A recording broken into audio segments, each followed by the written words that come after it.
முன்னாள் அமைச்சர் விமல் வீரவங்சவுக்கு எதிராக லஞ்ச ஊழல் ஒழிப்பு விசாரணை ஆணைக்குழுவில் இன்று முறைப்பாடு செய்யப்பட்டுள்ளது. கடந்த ஜனாதிபதி தேர்தலில் எமது தேசிய முன்னணி கட்சி சார்பில் போட்டியிட்ட சட்டத்தரணி நாமல் ராஜபக்ச உள்ளிட்ட குழுவினரை முறைப்பாடு செய்துள்ளனர்.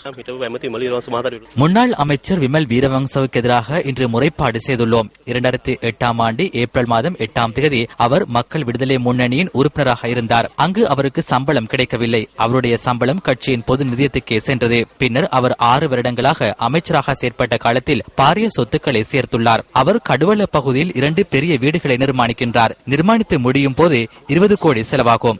அவரும் அவரது மனைவியும் மாவரமண்டிய பகுதியில் தொலைத்தொடர்பு நிலையம் ஒன்றை நடாத்தி மிகவும் சிரமத்துக்கு மத்தியில் வாழ்க்கையை கொண்டு சென்றார்கள். சில ஆடை தொழிற்சாலைகளின் பங்குதாரர்களாக இருந்தனர். அத்துடன் பாரிய தொலைக்காட்சி நாடக தயாரிப்பு நிறுவனத்தை நடாத்தி செல்கின்றார். எனவே அவர் நாட்டிலிருந்து வெளியேறுவதற்கு சந்தர்ப்பம் உள்ளதால் அதனை தடுக்குமாறு குடியகழ்வு கட்டுப்பாட்டு நிலையத்துக்கு அறிவியுங்கள்.